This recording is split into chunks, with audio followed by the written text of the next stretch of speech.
Meaning of First World War. First World War. First World War. First World War. First World War. The First World War was a global conflict that lasted from 1914 to 1918.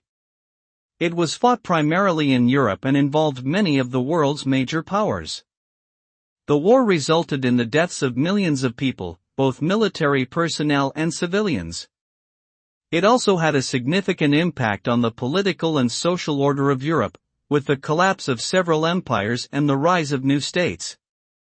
Finally, the Treaty of Versailles, which ended the war, imposed harsh penalties on Germany that contributed to the outbreak of World War II.